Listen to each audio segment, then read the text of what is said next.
The wheels of the worn cleaning cart echoed across the polished lobby of Summit Forge Boxing Club. Early morning light flickered against the glass walls of the sleek performance center. Sophie Carter moved unnoticed, dressed in her faded gray janitor uniform, her badge clipped loosely to her waistband.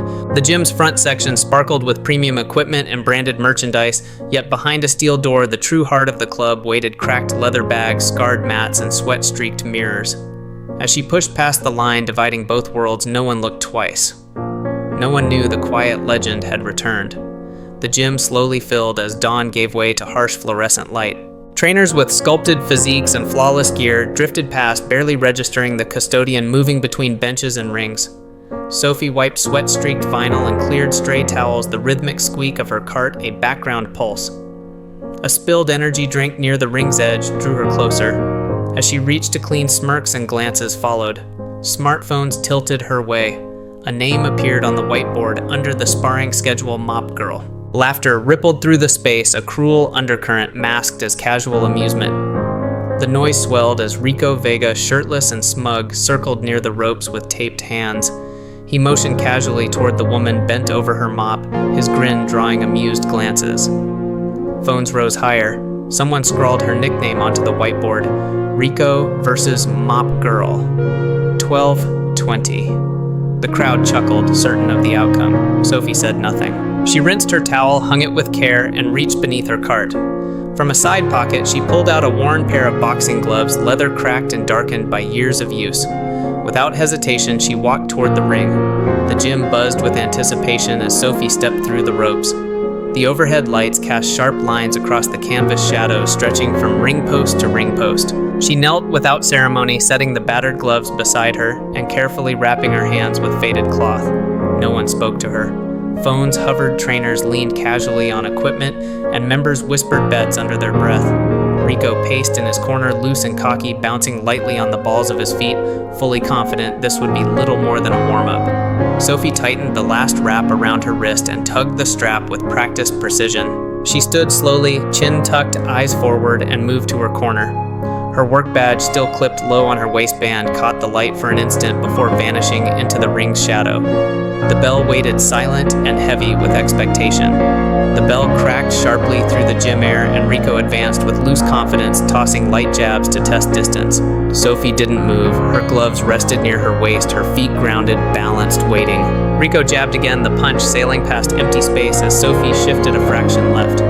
Chuckles echoed along the walls. Phones rose higher. Rico threw a quick 1-2 combination. Sophie slipped under with ease, her movement fluid and effortless. The smirk slowly faded.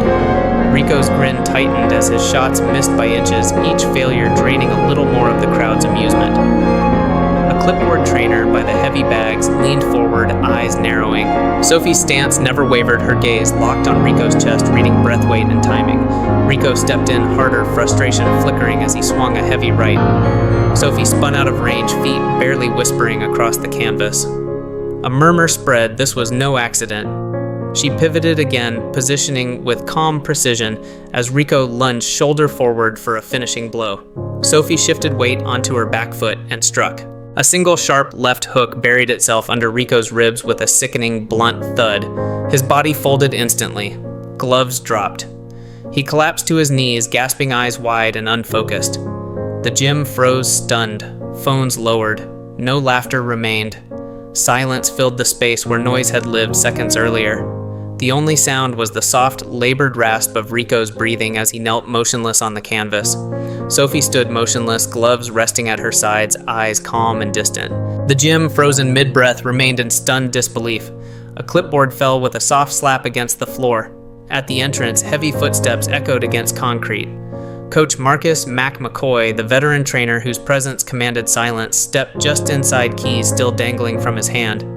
His sharp gaze swept the ring, landing first on Sophie. Recognition flickered immediately, his brow furrowed as he took a step closer, voice low and solid. Whispers swirled as he crossed to the whiteboard and slowly erased the words, Rico versus Mop Girl.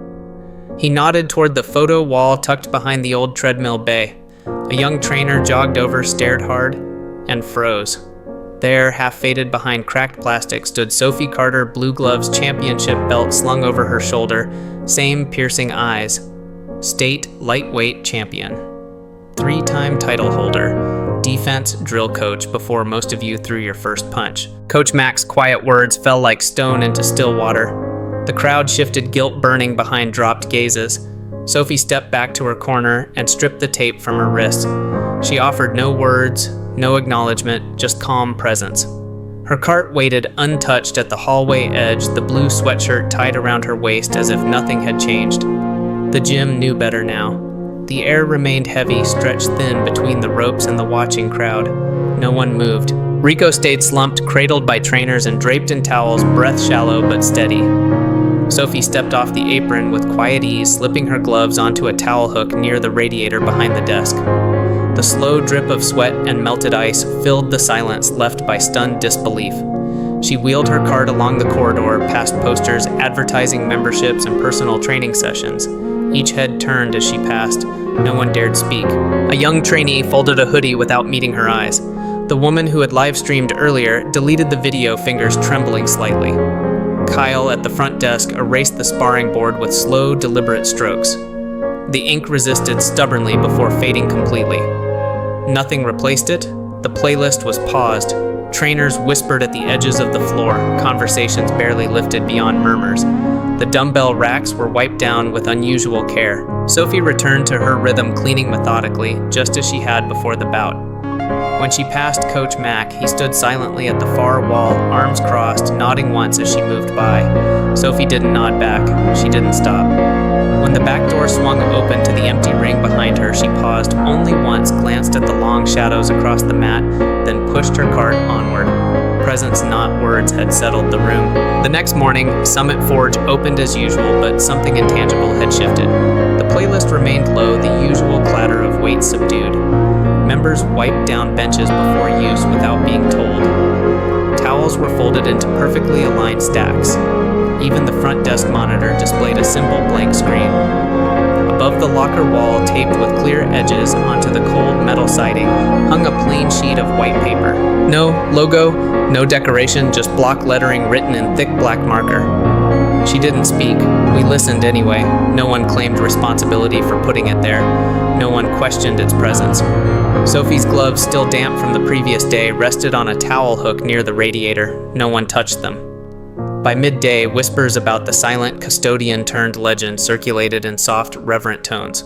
Her name was spoken quietly now, no longer in jest. Sophie never returned. She left without fanfare or goodbye, her legacy woven silently into the fabric of the gym itself. In the weeks that followed, discipline replaced arrogance. Trainees moved with more respect, more awareness. Strength had come not through forceful words, but through undeniable presence. The woman with the mop had changed them all.